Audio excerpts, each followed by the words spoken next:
92% of people will give up on that New Year's resolution before finding what they would define as success. And the reason is because a lot of the dreams that we're putting out there, a lot of the goals that we're putting out there are empty. They're void of any kind of purpose or any kind of meaning. And that is really what is driving this to the negative.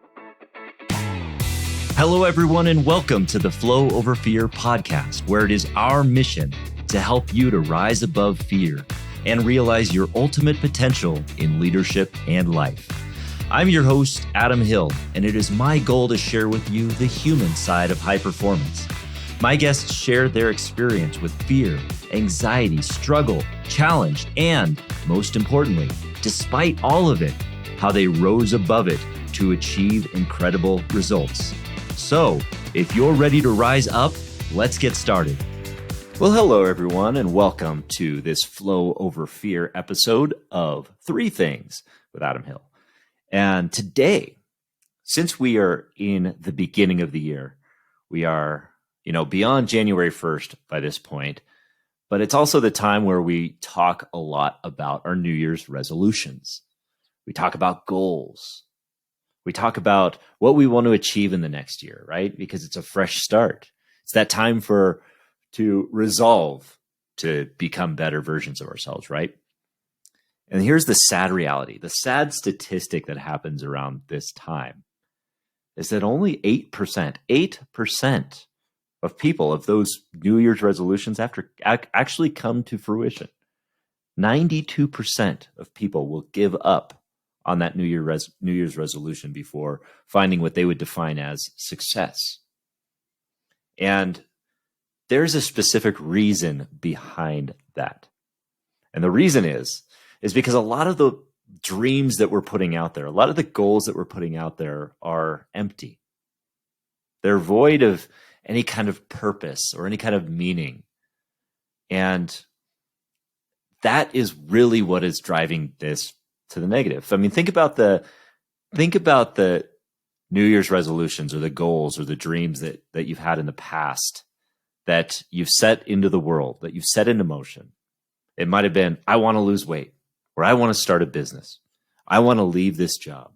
I want to find this person. Well, what do those dreams or what do those goals lack? Well, they lack a lot of things. They're empty. That there's not a specific focus in mind, is there? Now, I remember when I was a lot younger, I used to have a lot of empty dreams, what I would call impulsive dreams. And they tend to happen at the end of the year because, again, it's the end of a year. It's the beginning of a new time. Somehow, at the end of that year, we're not satisfied with who we are. So we want to make a major life change. And we think that on January 1st, that change needs to happen then. Because it's a starting date, it's a starting point, it's a reset. And so there's that timeline, there's that urgency, there's that sense of urgency behind it. And a lot of times we don't put a ton of thought or a ton of work into really defining what that dream is. And in the past, I've done just that. I've committed that moral sin of saying things like, well, it's the beginning of the year, I need to get my shit together. So I'm going to finally make this year the year I get fit. What does that mean? Well, to me, it meant buying a 90-day program with a attractive looking person on the front cover who was going to bark out orders at me that had to do something with one-arm push-ups or pull-ups or weird little plyometric movements that I had no clue what it was doing for me or what I was doing. The result? Well, the first few days were great because I was feeling more energy. I was actually seeing the results that were just happening right away in my mood, in my physical well-being, in my energy. But after that honeymoon phase, ultimately I was acting on sheer willpower as outside forces, as things I couldn't control came in and, became distractions. Things like work getting in the way, or other obligations getting in the way, or injuries, or soreness, or just being too damn tired to do the stupid one-arm push-ups. And so I would get complacent, or I would get distracted, or I'd get burned out, or I'd get injured, and then I'd give up. I'd go back to the peanut M&Ms or whatever it was that was my comfort of choice, which, let's face it, it was peanut M&Ms. And I would go back to my old unhealthy habits and spend another year waiting around till that next time when I would have that opportunity again to make another impulsive goal or another impulsive decision to pursue something that was kind of empty. How do we get beyond this? Well, there's really three things, again, that go into a dream that will drive us, the dream that has that purpose that we can pursue. And first, let's define what that dream looks like, because there's an impulsive dream. There's that impulsive desire that we have all the time, right? That impulsive desire to lose weight because that's what society expects of us, or that impulsive desire to get fit, or that impulsive desire to start a business or leave our company or do whatever it is. But there's no meaning behind it. It's just because it's driven purely by the emotion of the moment. Now, an actual dream, a dream that drives us, is grounded in that it is defined as something that is big, meaning if we want it, we need it to be big, brave, and clear. Now, the first part of that is big. We want it to be so big that it drives us. Anything that we pursue in life, we have this one life to live. And it is so important that we pursue big things for ourselves in this, because that fulfillment that comes from pursuing big goals is powerful enough for us to be driven forward. And then the second part of that dream is that it's brave, that there is some element of fear that pops into that dream, that it invokes some level of fear, because that fear is a signal for discomfort. When we're feeling that discomfort, it's a signal that we're about to grow. And when we grow, we get fulfilled. So it's got to be brave. We have to have that element of being a brave dream, something that puts us outside of our comfort zone. And then the third part is that it's clear, that it's not just this empty or unclear goal of getting fit, but that it's actually clear that we know what success looks like, because that success point is that thing that defines whether or not we've accomplished that goal or not. Because if it's unclear, here's what will happen. You will never be enough for that goal. Meaning, if your goal is to lose weight, well, what does success look like in that case? I mean, if you're just saying that, is it 20 pounds? Is it 40 pounds? Well, if it's not defined, you're not going to ever be successful in your own mind. The same is true for any level of money or any level of success or anything like that. If you're not defining it, you're not setting a target. And if that's the case, then you never are going to succeed, and you're making it more likely that you're going to give up. So that is what's called a big, brave, and clear dream, or what I would call a BBC dream, right? Because, it's not like the British Broadcasting Corporation. It's BBC, like big, brave, and clear. That's what I mean. But if it helps you to think of it in that way, well, then put on your best Cockney accent and make it a BBC dream. Why not? Sorry, British people. I do not have a good accent, and I'm not a good voice person. But anyway, I digress. There are three elements that go into a BBC dream, and that's what I want to share with you today. The first part of this BBC dream is that it is grounded in your core values.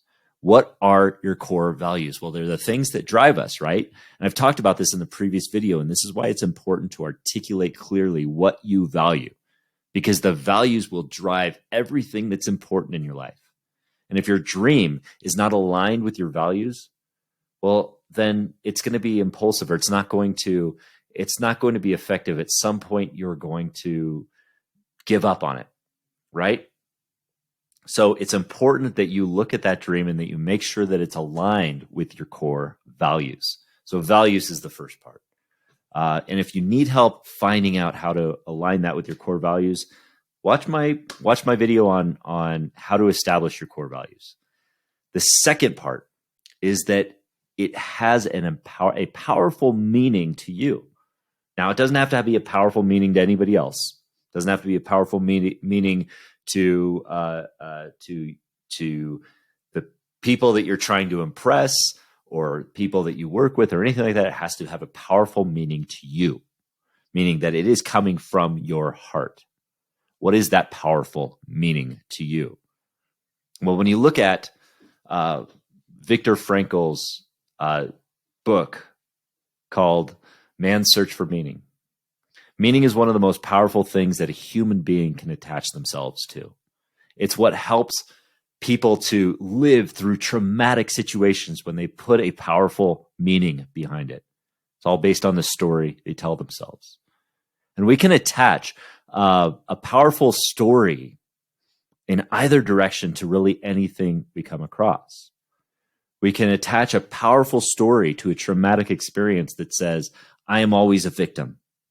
Or we can attach a powerful story to that traumatic experience that says that this is going to help me help other people one day, or anything like that. But the meaning that we put behind something is completely up to us. And if we have a dream that is aligned with our core values, we can create a meaning behind that and a story that makes that desire, that dream, so much more powerful for us that it becomes a must, not just a want.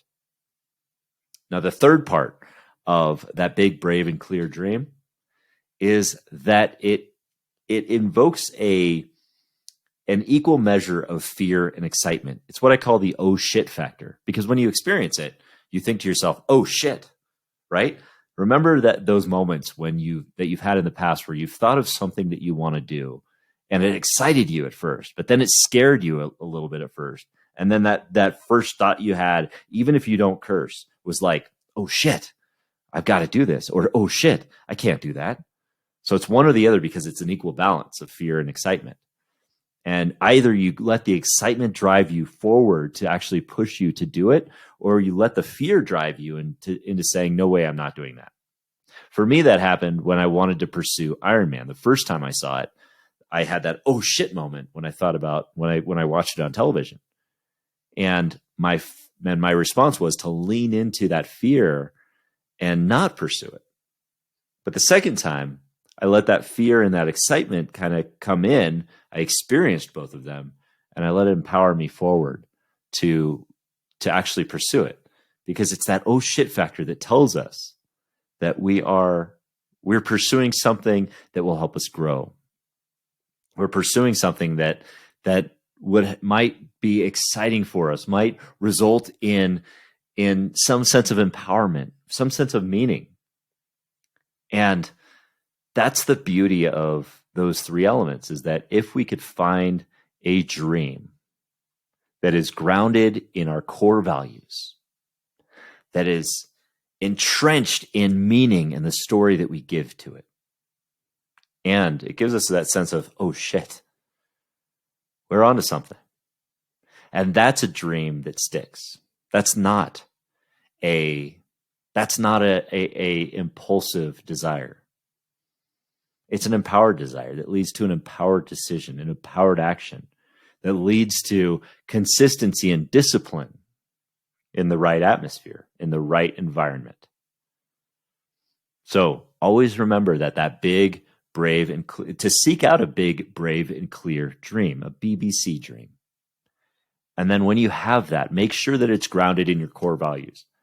Make sure that it is entrenched in meaning, and make sure that you have an equal measure of fear and excitement there, because that's going to tell you it might be the right choice and that you'll grow from it. Thanks for joining me this time.